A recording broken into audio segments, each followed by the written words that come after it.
We've got all the parts now to put the balcony back together, but we're not gonna put it on the building because codes and permits, engineering restrictions and so forth.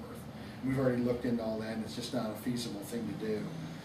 One thing I do want to mention that anytime we do get groups in here, whether it's paranormal or you know, people doing haunted houses or photo shoots or whatever, all of our money has gone back into the building. It's been our dream just to restore the building and maintain it and keep it on, because my kids are actually the 7th generation to have the building, and they work and play in here too, just as I did. So it's beautiful to have them working right, you know, next door to me in there printing T-shirts, but they also do a lot of neat stuff. Now, we're going to hit all floors. We're going to limit it, go and clear up and clear down. Yeah. Okay, when you get to the 4th floor, you'll see a lot of graffiti on the wall.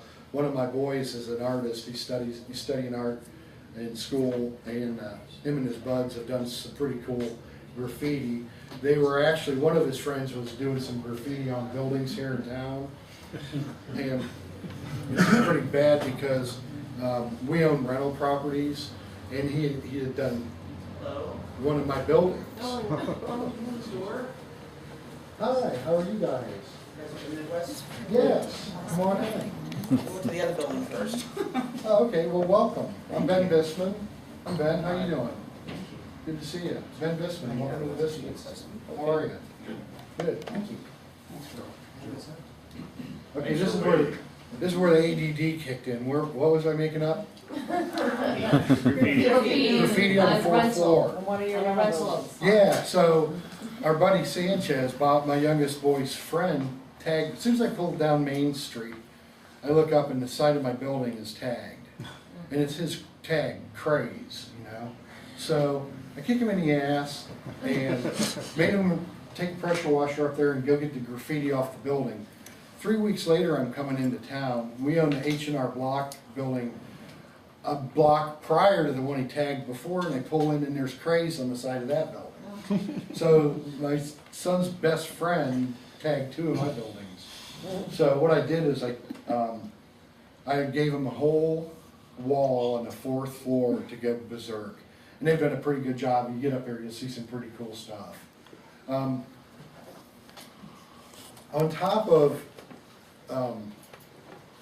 the historic side of the building, we found our way into Hollywood through the building.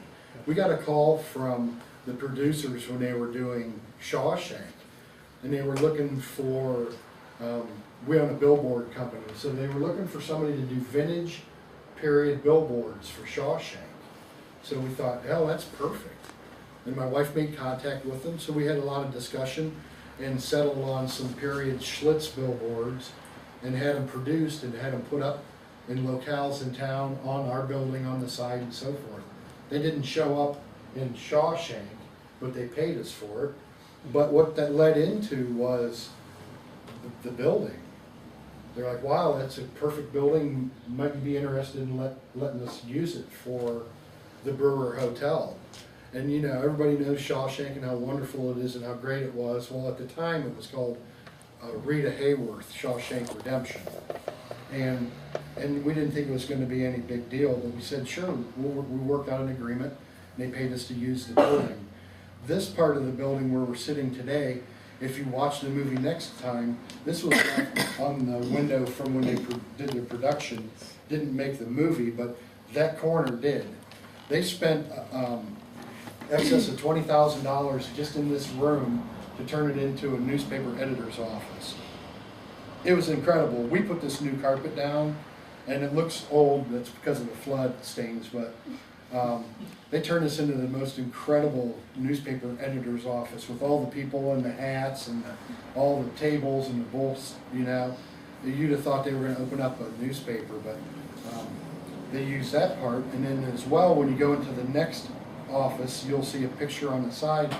And you guys remember when Brooks gets out of prison, goes to cross the street, and the cars are coming and stuff, and it shows a shot of him walking into the Brewer Hotel. Well, that was the front of this building. So it turned out really nice that they did utilize our building for Shawshank. All their makeup trailers were across the street in a parking lot, and with my wife working with the people producing Shawshank, she allowed us, got us to be extras. So my wife was an extra, I was an extra, and my dad was an extra. So you can barely see us, but next time you watch Shawshank, after the warden shoots himself, they shoot a shot down into the parking lot when they were putting Clancy Brown into the back of a police car, and standing right behind the door, I'm in a brown shirt, and they had my wife in a big Doris Day wig, big blonde wig. So you may see her next time you see Shawshank. And my dad was in suspenders up, leaning against a tree, and they say he called him the Pittsburgh pervert. Tell the Pittsburgh pervert to get over here. Long story short, we got a little bit of Hollywood fame out of the deal. And we all got paychecks too, which was really cool from Hollywood. So we didn't have to join the Actors Guild because we didn't have any speaking parts. But we did get to go through makeup, and my wife actually got to do makeup across the street with Morgan Freeman. So that was really cool for her. Awesome. And you'll meet her too. She's got the spiked hair, and she's going to be serving you guys lunch today. So we had Shawshank under our belt, and there was another movie being produced, and they got a hold of us called The Rage. And The Rage was a B horror flick. The Dead Matter was the third one to come in, and it was produced by Bob Kurtzman in Hollywood. He's the king of special effects. He's been doing the stuff in the movies for years. He left LA and moved home to Crestline, Ohio, and built this huge studio to do the computer animated graphics for all these movies in Hollywood now. And he's also, if you guys, anybody familiar with Kurtzman, because he's big time in the horror. You know, he makes masks for you guys, props, a tremendous amount of neat stuff for haunted houses. And he still has that in production. And he's got a school over in Crestline too that does a lot of the stuff for your industry. So they filmed The Rage in here, and there's an actor, and I don't know if any of you guys have ever heard of Andrew Divoff, but he always plays a bad guy Russian. And he's in everything from the new crime TV shows to, I mean, he's just done not quite 100, but a ton of big time Hollywood flicks. And he was in here, and he was a super guy to work with. And they had a blast filming that. Did some, talk about decorating the building up. They had wonderful stages built on all the different floors. A little bit was left behind, and we preserved it and plan on trying to get it a little bit more attractive to our visitors. But just the fact that the Hollywood has got their eye on Ohio, let alone Mansfield, is really cool. Step forward a few years, and anybody ever heard of Mushroomhead, heavy metal rock and roll band? They came and filmed here. There's another one that's a really hardcore band out of LA called Dawn of Ashes. They came from the West Coast, filmed their music video here. The Gods, rock and roll machine, I don't know if anybody's familiar with them, but they've done their video here. And I could go on and on about all the cool stuff that's happened in the building. But what's cool about it is it brings life to the building. These old buildings, I've got an old building that we can't spend much time in, a block away from us, and it's slowly deteriorating. And it's amazing just having people in the building and doors open and power on and use of the pipes and stuff, what a difference it makes. And that's what's made this building work really good. And I want you guys to keep this in the back of your head as you go through the building today, being that you're in your industry. We've had a tremendous amount of discussion about doing a haunted house in this building. We think we might be a little late in the go for this year, but we want to know the feasibility, and I know it's a lot of work. And we're working with some people who've done it very successfully in the market, but we know it's not it's something that has to be done right. And I take it you guys are probably some of the best in the business. So bear that in mind. If there's any tips or suggestions, I learned a real hard lesson not too long ago when somebody told me don't do something. I went ahead and did it, and it cost me a fortune. So I'm all ears. And if you think it might be a good idea and you can see where there's possibilities, get with me afterwards and maybe share some ideas. Or I give you my email address and you can hit me up and say, yeah, here's where to get stuff, and here's what I do, or here's what I wouldn't do, and keep it simple or go crazy or whatever. But we're really interested in doing it because we do paranormal investigations in here. We are definitely on the map. We're one of the most popular haunted sites in Ohio now. We're almost every weekend we've got groups in here. Tomorrow we've got a group coming in excess of how many people? Like 20 to 30. 20 to 30 people. And last weekend we had 2 groups in, and we had a Friday and Saturday. And it's intense. So they wire the entire building. They set up headquarters down here. They got all the monitors. They've got unbelievable high-tech equipment. But what it's done is just made this such an attractive place because of what they've come up with evidence-wise. I'm not a big paranormal believer, but I'm going to kind of pop over into the paranormal side a little bit and share some stuff with you guys, which was really cool. The very first time I had a paranormal experience in the building was on the first floor, and it was like 6 years, or 4th floor, 6 years ago. It was August. It was 105 degrees up there, and I was with the people who did the paranormal investigations at the prison, and they asked me one day if they could do an investigation here, and I said, sure, if I could come along. And I did. It was my wife and I and 5 of them, and they were very skilled in doing it, and I was pretty embarrassed. But up on the 4th floor, my grandpa, who's the second guy from the right, he actually died while I was holding his hand in a hospice, and very close to me. He lived next door to me, and he was my best friend. Dad and I didn't get along, but my grandpa and I got along swell. He sat in a chair right there, very scruff old man, well known in the community and well liked, but a prick. And one of those voices that was very low and very kind of a demanding type sounding fella. And even when I'd come in the door, he'd go, "Hey, bud, come here, clean out my spittoon, you little shit." So I ended up doing hard labor for my grandpa, but I found this fond love for the guy because he always paid me. He always hand typed a little envelope with the cash in there, and it said, "Hey, Buck, save your money." And I did for years. But Grandpa was he was very important in okay, I got ADD a little bit here. Getting back to you got to pay closer attention to, man. The haunting. So we're on the 4th floor. It's middle of August. It's hotter than hell. Everybody's got their little thermometers looking for ghosts and stuff. And they asked me if I'd talk to my grandpa. And I was embarrassed, but I went through the typical stuff. You know, "Hey, Grandpa," he called me Buck. I don't know why, but it stuck. But he said, "Buck," I said, "It's Buck. We're here to talk to you, and I just want you to know I love you. And if you're here, give me the classic, give us a sign." Well, right then, something rolled across the floor. We were on the 3rd floor. I take it back. Something rolled across the floor above us. And everybody pretty well freaked out because it was almost on demand. So they asked me to keep talking to him. I talked to him and told him some more stuff and talked about him passing away, and I loved him and all that stuff. And all of a sudden I got hit in the right side of my neck with an ice cold ball of air. And it hit my neck hard, real slowly, just kind of rolled across my neck. I got goosebumps, and it rolled off my arm. And when it did that, I looked over at my wife, Amber, and it hit her. It went right from me to Amber. She turned at me and said, "Did you feel that?" And I said, "Yes." And she said she felt it and didn't really see it, but it kind of whooshed off of her. That's the only real thing that's hit me in this place that's been compelling.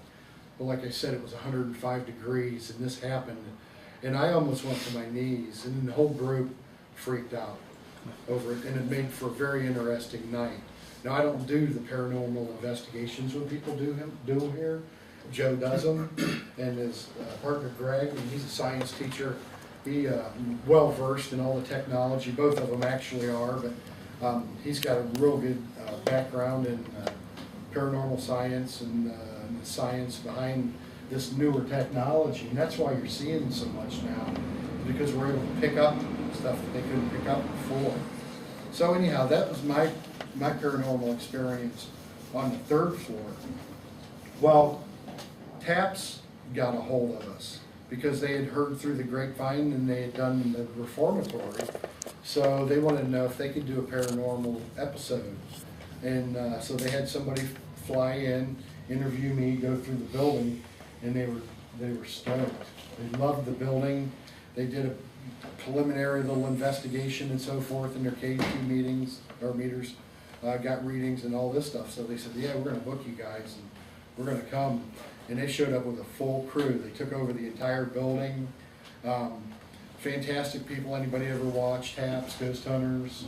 Pretty cool show. The guys, Jay is a big car fanatic. And if you get a chance to go out into the shop, you'll see that we've got a bunch of old cars. And he spent most of his time on his BlackBerry bidding on a Super Bee. And standing out in the shop with my kids talking about hot rods and ghosts. But they had a wonderful episode. But the interesting part about it is they lock us out of the building when they do their investigation. There's no outsiders, so it's their deal and their evidence. And I got a call at 3 o'clock in the morning at my house, and it was Jay, and he said, would you mind coming in back into the building? And so I came in, I met with him, and on the second or third floor, Grant had set up a porcelain doll in the middle of the floor with cameras on it.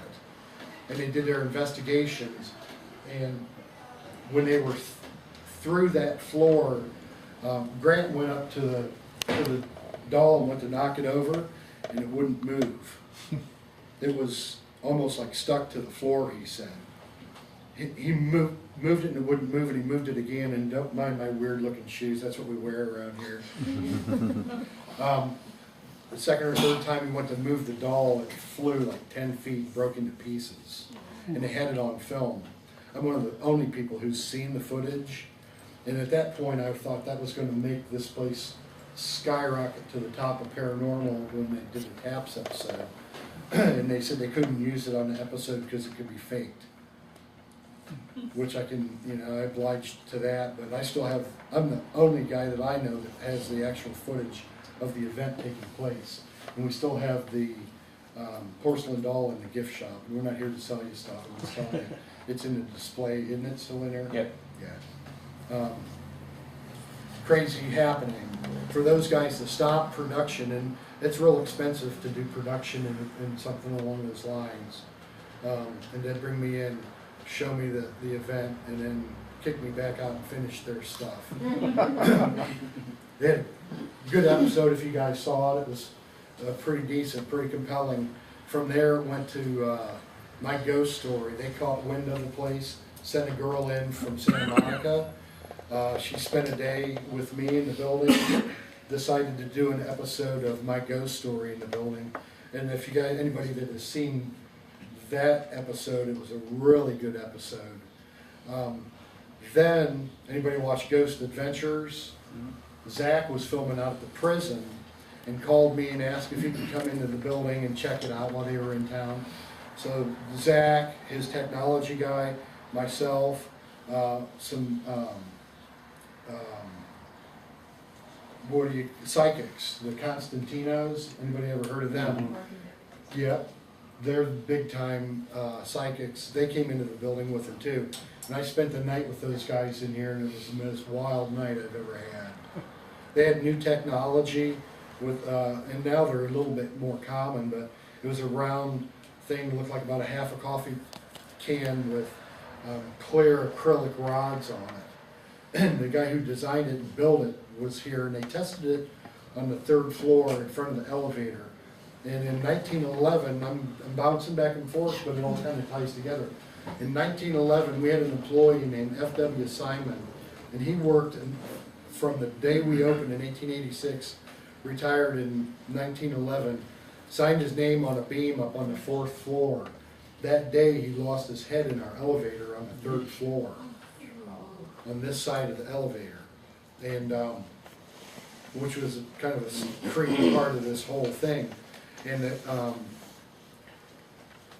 they set that equipment up right in front of the elevator, and the lights started going off, and it would go green, green, green, green, red, and they were getting all kinds of stuff. And Zach, I don't know if you guys know Zach from Ghost Adventures, But he's a real prick, he's real mouthy, he intimidates the ghosts, the spirits and so forth. Well, he got the building all stirred up, but this piece of equipment that this guy designed all of a sudden started going counterclockwise. And he's an electrical engineer, and he said it's impossible for this to literally do that. Pardon? The chapel. Yeah, exactly. So they totally freaked out and spent the rest of the night going berserk in this place. The Constantinos, I sat on the floor up here in the hall with them as she literally talked to this little girl that's allegedly buried in her basement. Her name's Ruth Bissman. We nicknamed her Ruth because there's a picture that used to be on the mantle back there of, yeah, it is there. There's a little girl on the right, and on the back of the picture it says Ruthie Bissman, Billy Bissman, and Gladys Bissman. That picture showed up out on my welding table one day. Nobody ever laid claim to it, and nobody has since how it got here or who dropped it off. But through the paranormal investigations with the K2 meters and stuff, they've had conversations with this little girl, and they've asked her if her name was Ruth, and she said her name's not Ruth. Asked her if they could call her Ruth, and she said yeah. And they've had great stuff. If you go to, once again, like go to YouTube and do Haunted Bissman Building, there's quite a long section of the paranormal group, and there was 12 people in a room with K2 meters and microphones, recorders, and talked to her for over 2 hours. And she answered all kinds of questions, and a lot of this is on YouTube. Compelling stuff. They asked her how old she is, and she said, I'm 8 years old, blinked it 8 times. Half hour later, how old are you? Blink, blink, blink, blink 8 times. Some real creepy stuff. Mrs. Constantino stood in here talking to this group, talking to everybody, and said there's a little girl standing at the top of the stairs looking down at us. We had a second psychic in here did the same thing, unknowing of anything, because when they spoke with her, when this group talked to Ruthie, she told them that she was not allowed to go down past the 2nd floor.